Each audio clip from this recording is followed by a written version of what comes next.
very nice, is it? We've upset the fans. The opposition fans have just told me we're a horrible team, so that's the biggest compliment I can take, so I'm going to go and thank him. So yeah, that is when you come away to places and you know you've got people saying you're horrible, you're intense, you're aggressive. I love it. I absolutely love it. So thank you, mate. And we move on to another one.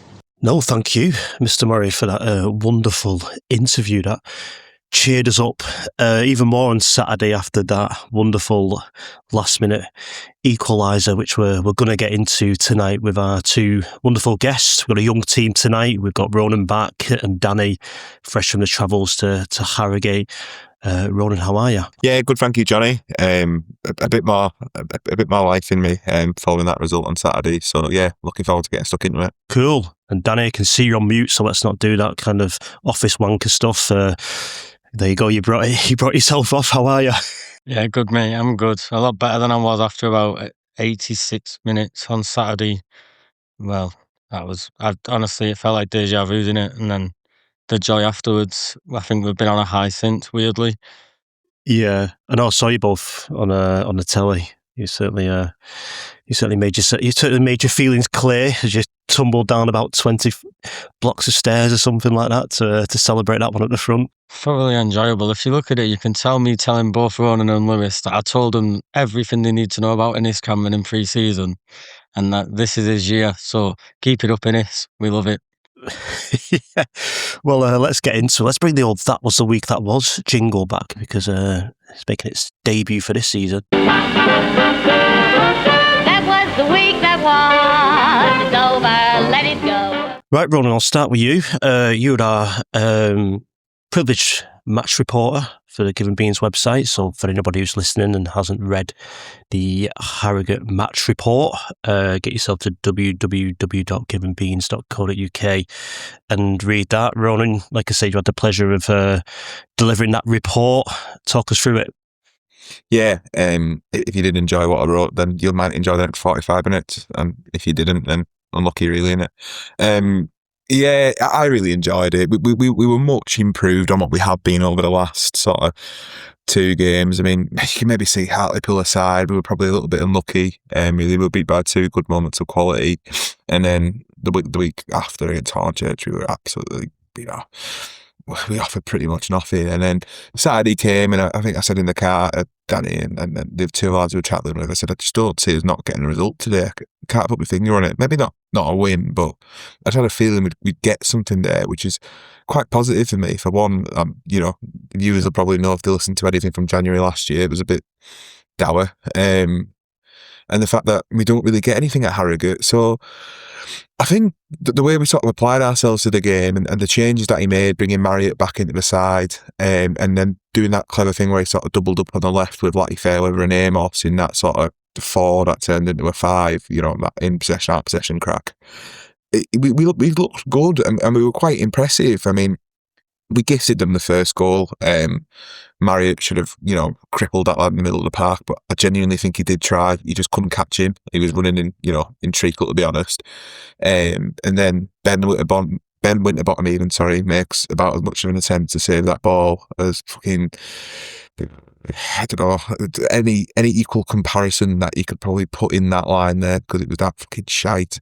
And then after that, we grew back into the game. Walker did well down the right to force Laddam into an own goal, and then again you thought it was going to be one of those days, didn't you? A self-capitulation felt with the set piece, and then there's that beautiful moment at the end where Innis Cameron absolutely rags his centre half mark around like the ragdoll, and then the away end goes into absolute raptures, and I've skittled over 5 of Isaac Marriott's family, jumped over some other poor bugger on the floor, and then out and out pour emotion at the front, because it just needed that. You just felt like it was one of those perfect moments at the end, and it was more. I think it's what we deserved. I thought we were well valued for a draw, and to be honest, I thought we were a better team. I thought we probably should have won it.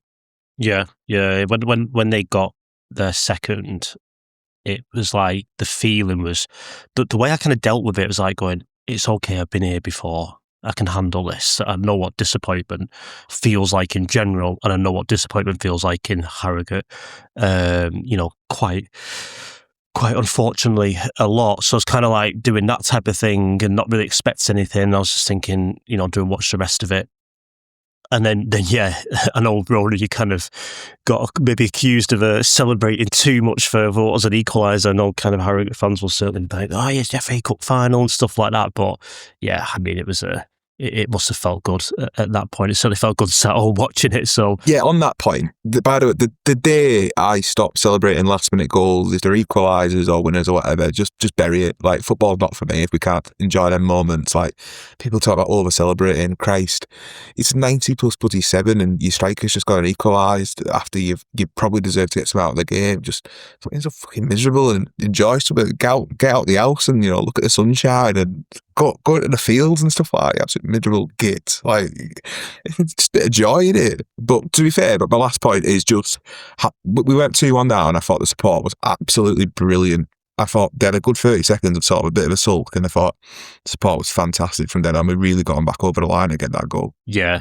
I mean, it's one of the greatest things in life, never mind football, that last minute winner and equaliser. And for anybody who anybody's questioning, and I don't think many people are. I think everybody who's listening to this podcast, and we'll hear from some of our soccer line entries in a bit, would certainly be feeling the same. But there's a context with how things are being this year. There's a context with how things normally are, playing them, and to see that, and especially from Innes on his birthday, I just thought it was pure relation. So yeah, Danny, talk us through. How was it for you?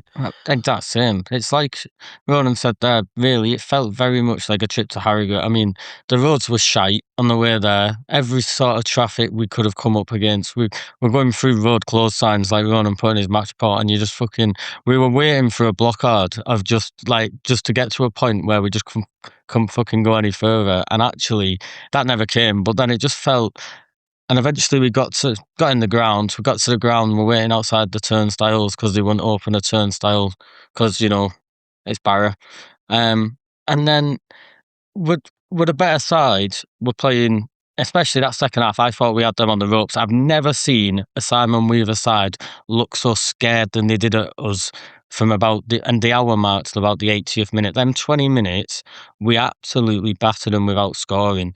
And then when they equalised, you do just go, Harrogate against Barrow, innit? It's Weaver. It's fucking Simon Weaver's done it again. And the guy who scored the own goal as well. Yes, exactly. and it's like, you're just like, it's fucking Barrow. It's Harrogate against Barrow. Why did we get our hopes up in them 20 minutes? And then, like we say, just pure, them 10 minutes, I think, are actually what I think Murray deserves the most credit for. Not just the fact that we brought Cameron on and went for it, but there seemed a plan still. It wasn't just, right, fucking throw everyone forward, let's go for it.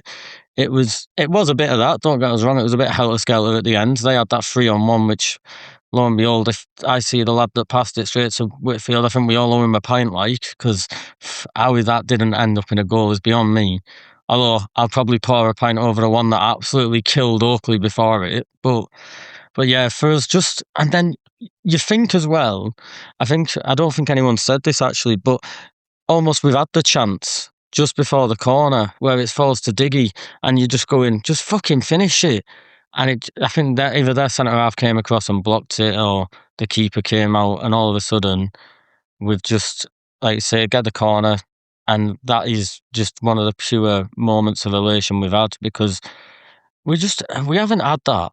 I mean, I can remember saying to Ronan, and I've said it a few times, like, their first goal, we don't get that. We don't get a player that runs 50 yards and just fucking belts one in past straight at the keeper even. We don't get moments like where you've got a free man, like 8 yards, 10 yards out with a shot. It's not Barra. I mean, maybe we're just too fucking kind, and actually other teams know how to play football against us. But it was very much on Saturday, almost, you could have written a script and left it after the 90th minute, full time 2-1 Harrogate, and I don't think any Barra fan would have disagreed with it, and we'd have all almost seen it coming. But it felt very much like a different day, and almost the start of a new journey. That is the result that we want to go back to. I saw someone say, is that our Joel Dixon Aldershot penalty save moment? And almost it's felt we've needed a moment like that, just something to just sort of cling on to now. Because the first 2 weeks there's not been, like, even against Hornchurch, if we'd have gone 1-up and then battered them 3 or 4-0, then we get that chance to look back to that game and go, we know we can do it. But now it's Saturday, and it's the level of performance on Saturday and the great, horrible ugliness of being Barra, which is what we all love. The Paul Cox-esque Barra from years ago, but with a better quality as well, hopefully. Yeah, I mean, let's touch upon that, Ronan, because, you know, he's endeared himself to the fan base so well after the game with that interview. I mean, we owe that, if we're throwing pints out to people, we owe that Harrogate fan who interrupted Murray's interview to call us a bunch of horrible whatever, because his response was fantastic. It's almost kind of viral. I think I'm getting it's one of them things where everyone who knows I support Barrow and all my mates here will kind of message, seeing that, it's brilliant, you know, and I put it on Instagram and people are messaging. So there's an opportunity there in terms of feeling like we're turning something around a little bit. Obviously, that will all depend on Friday night and Monday, which we'll come to in the second part of the pod. But there was a bit of discussion last week, Ronan, last couple of podcasts about Murray and about some decisions he made in the Hartlepool game and certainly in the Hornchurch game. What was it about this game that was so much better? Yeah, to go touch his interview first, it was extremely clever. Like, but what he put was extremely well timed.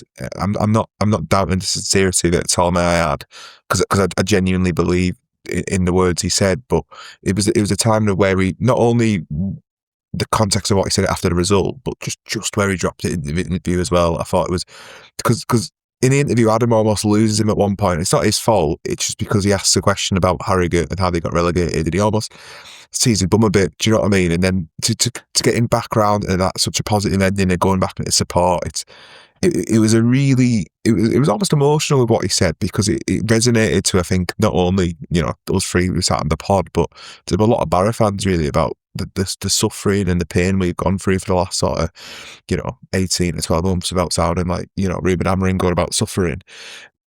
I think we've got a bloke there who you can genuinely see wears his heart on his sleeve.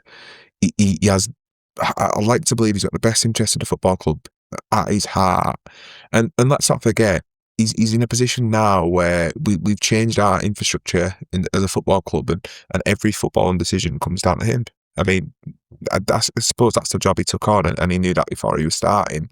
But it's you know, it's not an easy task to do that. And with the outgoings over the summer and obviously the incomings that have followed suit, it's a difficult summer, and you're trying to break a culture and you know, a way of working that some of them lads from last season who he's kept and ones that he's obviously turned over and ones that he wants rid of, you know, Tom Barker's, and if you're listening, you know, there's probably some grass that needs cutting in front of my house if you're after a job. Oh, put your claws away. Well, it's not his fault, to be fair. He's only got the contract, hasn't he? I think we've got a really good opportunity to sort of get behind something here, because the football club's reacted positively to, you know, what's not been a great last 18 months. And I think with him at the helm, you've got a sort of like a central figure, haven't you, where he'll grab everyone from each direction, pull them all together and go, right, he's in this or what? And I think if everyone who, it's not necessarily the 1,500 to 2,000 who go week in, week out, it's the ones that you can sort of grab with you and go, oh, come on, Street on Friday night, or come on, Street on Saturday, and you might see something here, because I genuinely believe if we get this right, we could do something really, really good this season. Now, I'm not going out to make silly predictions like we're going to win titles and stuff like that. It depends what your definition of good is. I mean, you know, my prediction early on was hopefully that we finish in the top 7, and I think that's a great season, don't get me wrong. But if you go on and then achieve the defeat that comes with it, you know, it's elation, isn't it? But I just really think, with a bit more backing, a bit more turnover, and a bit more sort of them fine-tuned moments, come sort of September time, if we can get, you know, 4 more points on the board this weekend. I know people would say 5 points from August, probably 5 points from 5 isn't great, and it's obviously, you know, not playoff form, but it's the context, isn't it? it's contextualising the situation we're in and how it's slowly turning them habits and slowly turning that culture around to seeds have been positive. Yeah, I just think just on what Ronan was saying about changing the culture and everything. Something I found interesting and mental even on Saturday when we were stood with Isaac Marriott's family, it's like even they're the ones that are turning to us and going, "Come on, lads! Like stick by the team. The lads deserve a bit of support." And it's like all of a sudden that's changed. Like almost you're getting people like that are coming at us sort of, and I mean it's funny because me and Ronan are there going, "Come on, lads! You're trying to like we need you to stick behind the team." They're saying that to us, and we're going, "Yeah, but we've seen this for the last 8 months, and some of these players we know are crap." Like, and we know that, like, almost you've not had to watch this. And like Ronan says there, you're about going into the month and it being a good month or however many points you want out of the weekend. It's not been an easy start, and I think that can get lost on a few people. We've played Yeovil, Harrogate, and Hartlepool come next week, and I think that's 3 of your top 7. Yeah. Well, certainly the Yeovil fans listen to that. We'll like the sound of that, of which we've got one giving us his thoughts later on. But just before we move on to all of that, we'll go to Soccerline because Stephen, who called in last week, he's with his worries about this game. He's called back in to give us his thoughts after that.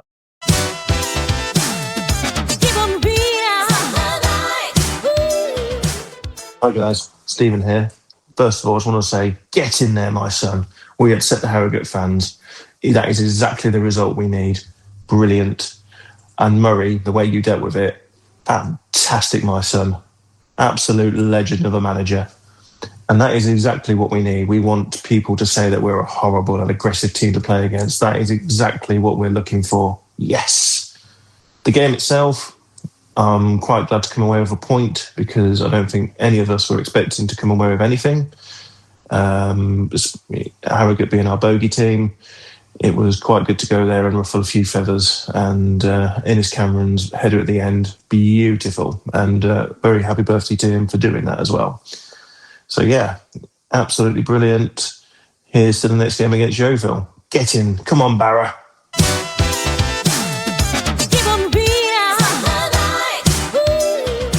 Yeah, and I was just thinking, and if we do get any new listeners to this, they'll probably think, why are you getting so excited about, a draw? I know it was a last-minute equaliser and stuff like that, but we've got to keep reiterating, the context of, everything that's kind of come and this point in the season as well and the start we've had. So, and just looking for that something to cling on. And like you said before, Ronan, there's so much within that game to do so. In terms of individual performances, anyone sort of standing out more and more as these games go on? I thought Walker did well as the game went on. I think he's probably struggled in them first 2 games because after what we saw from pre-season, I thought he linked up really, really well with Oakley. I thought equally to respond from. And mistakes harsh from last week because he's just misjudged the bounce of the ball, but to show the character and willing to then go on and have the performance he did was really, really good. I think, from my perspective, I thought Whitfield was brilliant when he came on. I thought Callum Bailly next to Digi was a lot better than Callum Bailly next to Benjamin. Benjamin will learn a lot from the first sort of 3 games of the season that we've had and probably learn a little bit more from maybe sitting out from a couple of games going forwards, just to probably watch a bit and learn a little bit more about the league, because the step up from Enfield Town to the top end of the National League is no mean feat. And I thought each forward did quite well in their own right. I think people maybe disagree with me on this one. I thought Danny Rose was quite good. I thought he offered something a little bit different. I thought he sort of linked the play up quite well at times and maybe brought the wingers in the game where Cameron might not have done that in the first 2 games. I thought Reid was really good when he came on. He had 2 hard chances, one of which he probably struck across the goalkeeper. Says made a 20-goal season striker. And then Innes Cameron at the end it's just perfect, isn't it? It's nice that he gets to enjoy. Obviously, his birthday's a nice touch on that. But I think that's sort of a reward for his hard work from the first sort of two and a bit games that he's played, and I think the nice bit of it's a lovely day for Innes has landed quite well in the end there. Yeah. Anyone who's not seen them, the Guinness themed memes for Innes Cameron, check them out on the Beans socials because there's going to be plenty more of them. Hopefully, if we have moments like that. But I mean, let's just talk upon the actual goal itself as well, Danny, because he doesn't half make that goal. You know, and I've watched it time and time again now, and he's not given that he's getting to that. He 100% kind of determination and pure kind of muscle. He finds that ball and puts it at the back of the net. I genuinely think it's probably just what we're waiting for from him, almost like, I was talking to someone today about the fact that I think he's such a confident striker, and I think he's very much one of them in the National League that you'll come across many that if they get one or two early, all of a sudden they can go on and get 20, and then you'll never hear from them again for another 10 years because they'll go somewhere else and that'll be them. But actually, the one against Hartlepool, the chance he had too much time to think about it, and this one is more suited to his skill set. The fact that he's just almost grabbed hold of his man and gone, tell you what, mate, don't you worry about this one. This is all mine. And he goes and he makes that his ball. He's got no divine right to go and win it. He wins it. But not only does he win it, the fact that he manages to sort of not direct it perfectly into the bottom corner as well at the same time just means that, you know, you've got everything that you want your striker to do. And so hopefully, like we say, that's the confidence that he needs to go on and get another, even if he gets another 10 goals this season or gets 10 goals this season, with the other strikers we've got in the building, I think that'll be a very, very happy return. Oh yeah, I mean, for any striker we got, if he gets towards double figures, I'll always take that, and a combination of goals from elsewhere. People say, oh, you need that 20 goal a season striker. You don't. You just need that one who's kind of getting the goals regularly amongst other people, you know, getting that backup. But yeah, and also Ronan, a new player in the ranks that kind of came out the blue Friday night and got into the squad Saturday, surprised a few people. Keaton Ward. Yeah, not a player I'm going to pretend that I know anything about. Not someone I'm going to say like I've researched down to the nth degree. A nice surprise, to be honest. I think it started to sort of rumblings came out on Friday night because his mum, dad, dog, and everybody else had followed Barrow on social media, and then obviously he was announced in the lineup as a sort of a shock on Saturday morning. What we need, in my opinion, I think we need that little bit of difference to midfield. And I know Murray said he can play out on the wing, but for me, having looked at the sort of stature of him in the build in the 20 minutes that I got, I thought maybe he's that creative midfielder that we maybe lack. Because I think the two lads you've got with Smith and Williams, and you've got Harper and Marriott, I think he's different to them. His output against Penalty has shown that he's massively sort of an output player rather than necessarily a break-up player, sort of midfielder. I think I'd put in my match report, I think Isaac Marriott's dad turned around to me and said, he's rating him, and that'll do me. We need a bit of that. We need a good character. I don't know, if he wants to do my PDR at the end of the year, that'd be quite nice. If he says I'm right, I'll take that. So it's good to have a good string to our bow. I think Raglan going probably benefits us in a way. Not that I'm suggesting that Raglan's a negative impact. I just think it opens that door for us to do a little bit of different business. I'm no bad blood towards Charlie Raglan, by the way. I wish him all the best at Radcliffe, and well done at the weekend, by the way, getting a result over Morecambe. I know avid contributor Dave would be happy with that. It's nice to have a bit of difference in our squad. I still think we're a little bit light. I think we maybe need another forward who's maybe got a bit of pace. I know you could argue that we've got Walker and Whitfield, but something a little bit different maybe. But I think it's interesting, the squad that's started to assemble now. I think you can clearly see the 2 or 3 maybe that he still wants rid of, and from that we might be able to explore a few more opportunities as the window goes on. I mean, I say the window goes on, everybody shows, does it? We're just a continuous sort of non-league Romano and what's the other bugger called? Ordstein. Yeah, I keep having to correct myself when mentally when I'm thinking that actually it'll never end. The Raglan one was quite an interesting one, Danny, because I had mixed thoughts online. In terms of him leaving, a lot of people thought he was the type of player we should have kept hold on, but I don't know.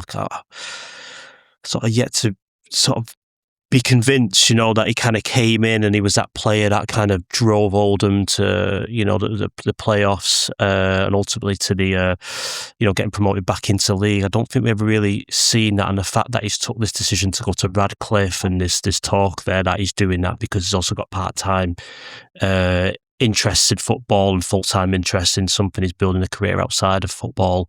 It kind of shows you really his head wasn't in the right space to do that kind of job that we need, a kind of player of his caliber to do. No, I completely agree with that, Johnny, to be honest. I think a lot of people seem to have come out and said that we shouldn't be getting rid of a player of his quality. And it's like, of what quality? Like, if we're going off what we've seen, it's of what quality? I'm not saying the lad's not got quality, but we never saw it. And there's many a player that have been at Barrow that all of a sudden people say, oh, why have we let him go? And you think, but what's they done? Like, what's they done? When we sign them, everyone tells us that they're the best player in the league and this, that and the other. I remember, it's like when we got rid of Dom Telford and people were like, oh, he was a goal scorer. Was he? We never saw that. Like, Raglan's a leader. I never once saw him last season bollock someone for not winning a header for not being... I won't have a bad word against Dom Telford, by the way. That Morecambe goal is etched in my brain forever.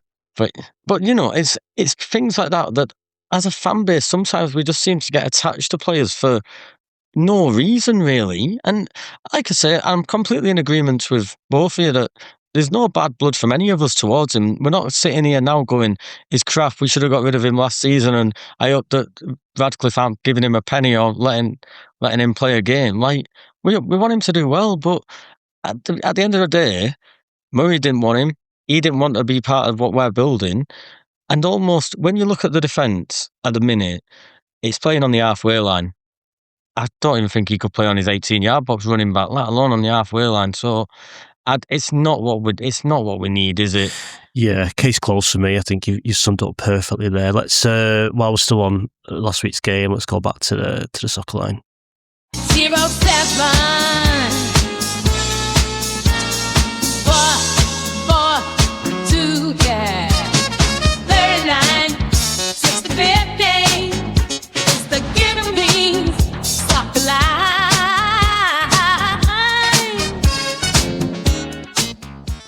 Evening Soccer Line, Matty here with me thoughts on this afternoon's game. Naturally there was the all too familiar sinking feeling on the 85th minute as we appeared to conspire to lose a game of football that was finally in the balance. But a breath of fresh air, we've refused to lie down, and I'm very pleased for Innes Cameron to rescue us a point in the end. A very good point that you probably would have taken at 12:15 this afternoon. Especially pleased for Cameron. He's copped a lot of flack in his time with the club, but to be fair, he got himself a loan move second half of last season, which went well by all accounts. He's come back pre-season, knuckled down, and to be honest, he looks an improved player to me. And the goal we scored this afternoon, the equaliser, was probably a fine example of what we've not been doing when he's on the pitch in terms of getting the ball into those sort of areas where he can use his strength and power to get his noggin on it. So let's hope that goal is the Dixon at Aldershot-esque catalyst for an upturn in form. As for the other two questions you've posed, the proper version of Disco Land would be my choice of walkout song. And in terms of Scotch eggs, I would opt for neither option. I would just discontinue them as a product. Bye for now.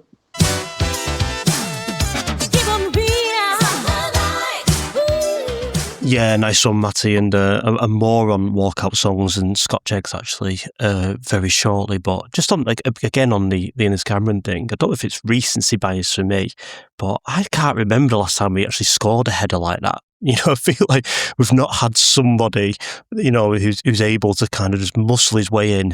I know Matt Burns, good pal of mine, good friend of the show, who's a big fan of old school football and buzz cuts. Was a particular fan of that goal where he kind of got his shoulder in front and just made that his own in the dying minutes of his game. So yeah, big shout out to Innes and happy birthday once again to him from that. So any opinions on Scotch eggs, Ronan, before we get onto the subject? Are you a fan? Hate eggs. Can't stand them. Can't eat them. Can't even wash up when my missus made scrambled eggs. I won't touch it. So I absolutely detest them. That's a really probably unpopular opinion, Danny, yourself, or you? It's unpopular with me, to be honest. I always tell him he's a child for it. So we are when we're asked. Yeah. I'll eat them. I'll eat all of them. I'm not a fussy eater. Yeah, good stuff. Let's actually go back because Punks has got text from the soccer line as well, and a new jingle as well. Obviously, being Barra Punks, we've got to get a bit of guitar and drums thrashing together in there. So let's go to see what text we got into the soccer line before we move on to the Yeovil game. It's the Spillin the Beans soccer line, brought to you by Barra Punks. Good evening, panel. It's Punks here with the soccer line entries. We've had a few this week, and if you remember from last week, we did pose a couple of questions. We wanted thoughts on the Harrogate game. We wanted suggestions for a walkout song and whether anyone was particularly asked about a walkout song. And on socials, we also posed a question about the best way to serve Scotch eggs. So do bear those questions in mind when I read out this first entry from Mark. He's addressed all 3 points there. So on Harrogate, he's put, nice to see battlers rather than bottlers today. Both sides attritional with plenty of guile. And for the walkout song, he suggested When the Going Gets Tough by Billy Ocean. And for the Scotch eggs, he prefers his cold and solid with a squirt of salad cream. And the other option was warm and runny. He's put there's salmonella out there, and that's no yolk. So a little joke there at the end as well. Thank you, Mark, for that one. We'll move on to Alan. This is his third message in as many weeks, I think. Alan or Al. He's messaged it again. So it's a little bit more negative, this one, I think, about the Harrogate game. He hasn't addressed walkout song or Scotch eggs, so we'll just go straight in with Harrogate. He's put a lot of huffing and puffing like last season with no end result. Another long season ahead. These strugglers and rot has to stop at some time. We look like a team of cloggers. And please can we play a team that doesn't begin with the letter H at some time? Yeah, I think that's sort of a reference to our first 3 games. The teams have all had names which started with the letter H. So thoughts on that? Has that influenced results in any way, the H thing? One for the panel to muse over. And talking of muse, we've had another entry here from Sam Lawson, and he has just given us a suggestion of a walkout song, Knights of Sidonia by Muse. So I'm not familiar with that song, I'll be perfectly honest. Maybe the panel are. What's your thoughts on that one? What's your thoughts on Scotch eggs? And what's your thoughts on Harrogate? Back to you guys. Yeah, so that's the text. Thanks for that, Punks. Plenty to digest from that, and I'm not just talking about the Scotch eggs. I actually quite like a Manchester egg. I think it's a local twist on a Scotch classic. I don't think they're too dissimilar, actually. I think it's got some more like kind of pickled egg type of thing with black pudding in it. So yeah, sure, Ronan, that sounds even more hideous than the actual thing. So Big black pudding fan, so I'll get a thumbs up from me. Yeah. I maybe just eat around the egg. Right. Yeah, massive fan. I was actually in Bury yesterday. If I'd known, I would have picked you some up and brought it along to the Yeovil game on Friday night. So maybe you could make a trip before. And so yeah, quite an interesting little bit of trivia there. Every team we played begins with H. I didn't really think of that one, so maybe that's it. We're gonna batter everyone else until we play any other teams beginning with that particular letter. So thanks for that, Al. Al, not particularly happy with the game there. Danny, is it worth a sort of alternative view on that? Or do you think that you could look at that thinking, are we getting a bit too excited? Or I'm just a bit confused, really. I'm just really confused as to why Simon Weaver's sort of texting to Beans and giving his views on the match report, really. I think me and Ronan shouting at the end's really got to him there, and he's found his one way of getting to us. yeah, He's just... Yeah, that's typical Barrow negativity, though. It's very much... It's like Ronan said, that's the sort of fella that in the 96th minute will have stood there and gone... Well, we'll be back again next week, won't we? They just keep luring us back in. No enjoyment, just, we deserved a point. Yeah. Oh, I do love them people, though. They're part of the wonderful Barrow Soccer tapestry. Let's move on then to this week's game, and we'll check the answer machine to see if anybody from Somerset has dialed in with their thoughts about their trip to Barrow. Hello. All our Beans operatives are busy kicking it in the Reza right now. Please leave a message after the beep. Hello, Given Beans. This is Dave from the Gloverscast, a Yeovil Town podcast and website. We've been running since around COVID time when a colleague of mine, Ian, decided to set them up. I think he was a little bit bored. We were all bored during COVID, weren't we? We do twice a week, every Friday, previewing a game, every Monday reviewing a game, and then in between that we have a website, do some chats with ex-players, that kind of thing. A small but dedicated fan base, much like yourselves, I'm sure. So what's this season bringing us? Well, the summer we had to clear out an awful lot of dross. I can only describe it as dross. We just about scraped survival. We did actually have 4 managers last season, but that's a story that we're trying to banish to the memory bank. We brought in a lot though, 15 players at last count. Signed a winger on loan from Barnsley on the opening game of the season, Charlie Lennon. We so far this season managed to. Yeah, we're feeling cautiously optimistic, I think. We're not going to get too carried away, but got a draw away at Scunthorpe. They equalised in the 86th minute with a worldie of a goal. We also got a draw against Carlisle, your Cumbrian rivals, if you describe them as that. They scored with literally the last kick, or it was a header actually, of the game. 2 good performances despite the results, but the players that really stood out there. We've got some experienced lads that have been brought in. We've got a defender, Joe Gubbins, striker Slavy Spazov, who've both come from Southend. We've got a very classy looking midfield player called Zane Westbrook, who was on loan at Scunthorpe last season. They obviously got to the playoffs last season. I think he'd been released by Doncaster. So a few that know the level, to coin a cliche. But our manager, a chap called Billy Rowley, actually joined us. He was our 4th manager of 4 last season. He joined us from 2 divisions below a club called Walton and Hersham, and he's brought a few from there. Goalkeeper Josh Barker doesn't look like he's out of place in his first 2 or 3 games. Obviously, we'll wait for him to drop his first rick and then see how he responds to that.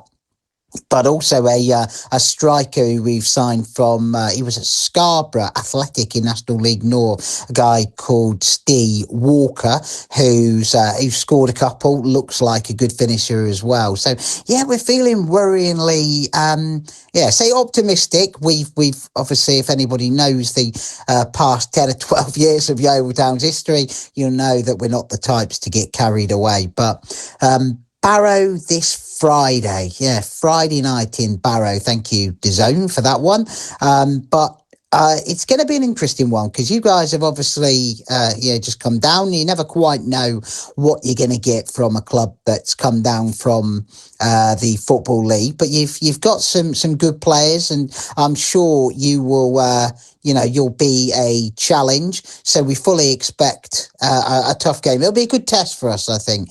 A really good test for how our newly formed squad looks. I do have a couple of memories of Barrow, actually. I got a vague memory dating back to, I want to say 99, 2000, going to Barrow. I live in Lytham St Anne's, so if I go round the corner to Blackpool, squint a little bit on a clear day, I can actually see Barrow, but unfortunately there's no bridge, so I'm going to have to go across around the cul-de-sac to get to you this Friday night, but that's okay. It'll be about an hour and a half for me, whereas on a Friday night travelling up from Somerset, it's going to be a very long way. So we will we'll we'll see how many turn up. The last time we were there, the season you guys went up, we supporters club bus actually broke down on the motorway, the poor buggers. So I think at that point I was one of about 5 or 6 Yeovil fans here in the way into Holker Street there. So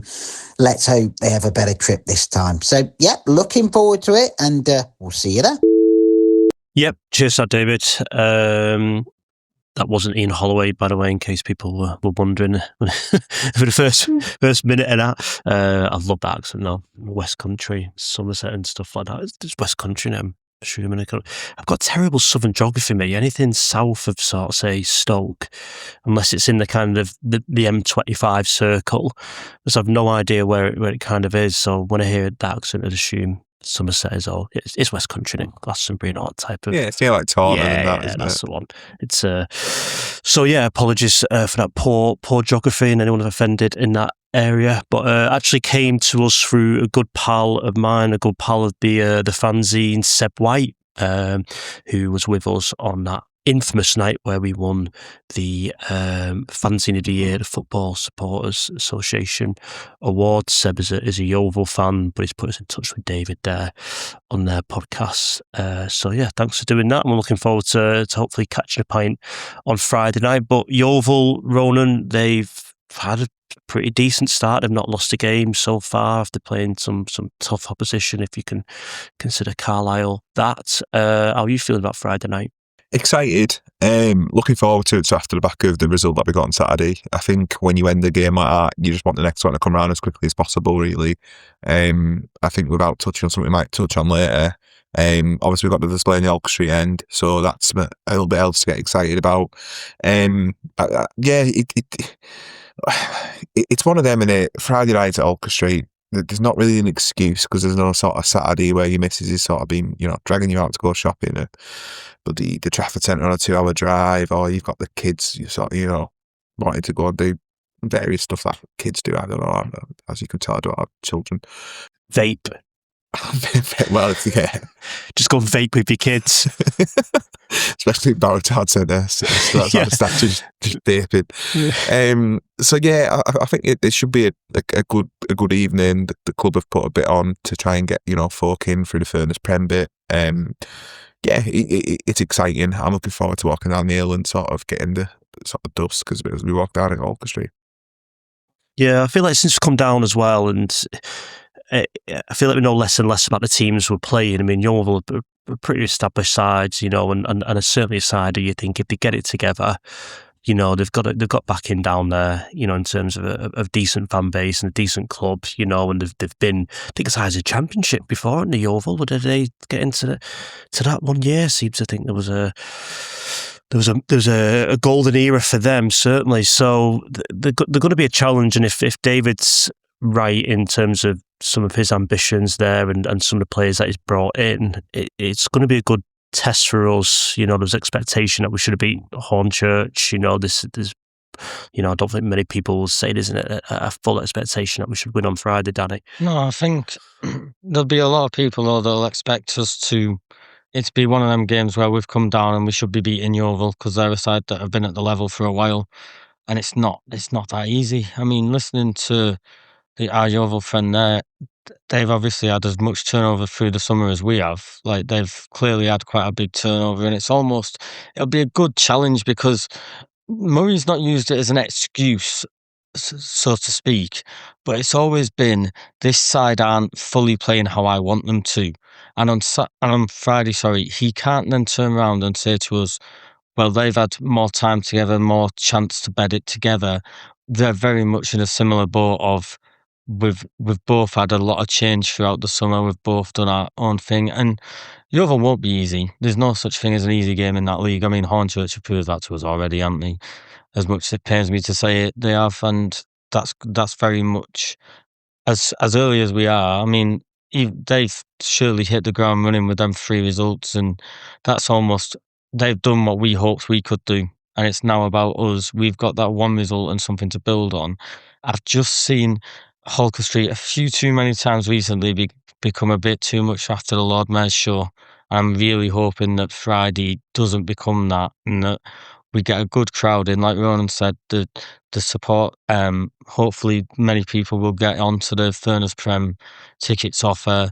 We'll have plenty of people on a Friday night at the start of a bank holiday and elsewhere, and will want to get themselves to Holker Street, and will hopefully just get behind the lads and give us that sort of platform. Like we say, Saturday is one thing in isolation, but we want it to become the start of something, not just to look back on it in 2 months, 6 weeks' time even, and say that could have been something there, and then fall flat on our face.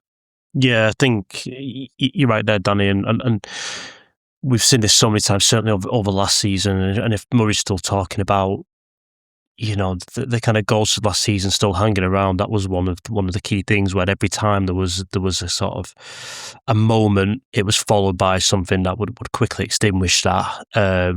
Harrogate away, even to some extent what Al was saying on the texting before, it was just a point. At the end of the day, I think it's a type of game, Ronan, where it's kind of 2-game assessment, potentially even 3-game assessment, when you think of the Kidderminster away game on Monday, that will show us whether that game and that point that we rescued in the dying minutes was a springboard, or whether it's just another kind of false dawn. Yeah, I think what he's probably learned on after the Harrogate game was what his best, maybe not what his best side at is, but where certain players should probably fit in where others probably might not have. So maybe Marriott coming into the midfield, Digi at the back, sort of coming in and partnering Colin Bailly. I think he's probably learning them elements of the game a bit. I think he'll. I think you could probably take a rough stab about what his team would be. I think the only bit that I might question is who's going to start up front if Reid is fit. Sorry, I've just noticed my knee there. That is my knee, not Steve creeping in trying to give an opinion in the top of his bald head. Yeah, I wonder where Steve was tonight. Yeah, I lost my train of thought. Between your legs. Well, lost the train of thought then. Yeah, so geez, that's an image. Well, I think it's that, isn't it? You want it to be a catalyst, and like Danny said, that after the Lord Mayor show, you want it to be the driving force to go forwards. I think I don't really know what to think of Friday. I'm sort of trying to reserve judgment on it. I mean, Monday, we touched on that very briefly. I don't see a world where he doesn't win that game. I don't see a world where he doesn't go and absolutely. Just judging by what's been said about him and some of the sort of criticism he's received, and that's not necessarily just from that fella from Harrogate who had a bad day, might have been signing leave his dad Bendy's or something like that.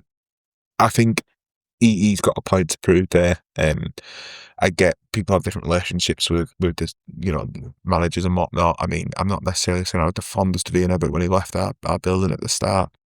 Maybe didn't react positively myself, but I think on reflection you can sort of see what he did and the achievement that he provided the football club. So I think maybe he gets a bit of unfair stick from them lot, because let's be honest, he's got them out with the doldrums of the Conference North, which we all know quite a lot about here.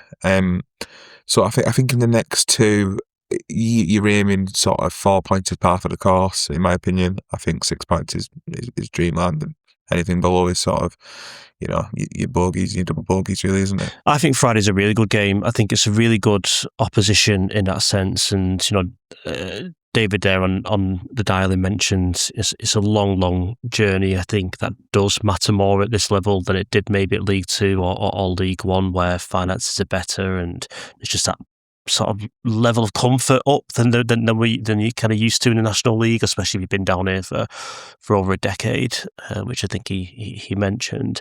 So that is a factor, and the factor that Murray's trying to build a side which is tough, which is physical, which is hard to beat. I know Hornchurch didn't really experience that, but if Harrogate game does become that springboard and we can create that, I think it's good to play a side who had a all right start. I think they've drawn 2-1, 1-1 if I'm correct. I'll just double check that.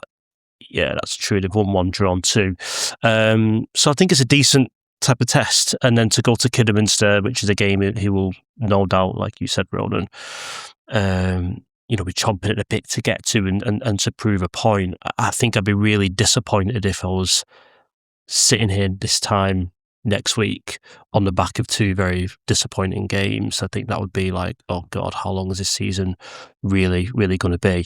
Ronan mentioned there, Danny, about starting to see aside, and we touched upon some of the individuals before. Are you starting to see that? Are you starting to see a sort of starting 11, a kind of long-awaited, Barrow first names on the team sheets? I think we'll start to see some. I mean, I think we're still getting used to certain players, and so I think there's different strokes for different folks as well. I think we've seen already he wants to play different away from home to how he wants to play at home.